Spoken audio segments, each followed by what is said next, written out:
Mga boss, ating basahin itong pahayag ni Congressman Jolo Revilla ng Cavite, mga boss. Sa ilalim ng Administrasyong Marcos, bumalik ang sigla ng ating ekonomiya. Sinabi ni Congressman Jolo Revilla na ang pagbaba ng unemployment rate sa bansa ay patunay ng patuloy na pag-angat ng ekonomiya sa ilalim ng Administrasyong Marcos. Huwag ka kuyapi. Pag sure oy, baka sumigla ang bulsa ng mga congressman na korap. Baka yan ang ibig mong sabihin. Tingnan to mga boss, no? Tumataba na. Biglang tumaba na itong si Jolo Revilla. Minsan mga boss, nakakabulag at nakakasilaw talaga ang pera. Dahil ang mali ay nagiging tama.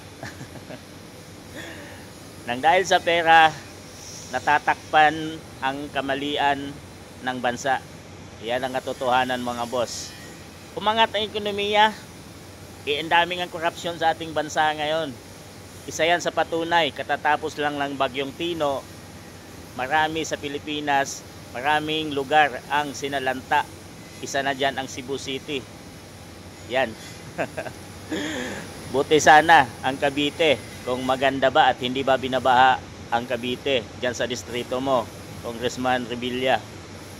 Ay nako, mga boss, talagang may pera at mayayaman na lang ang naniniwala sa sinabi nito na maunlad ang ekonomiya ng ating bansa.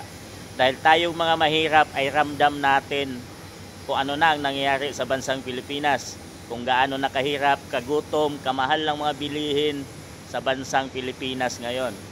Ang nakakapagsabi lang nitong mga boss na maunlad ng ekonomiya ng ating bansa ay ang mga mayaman at mga korap na politiko.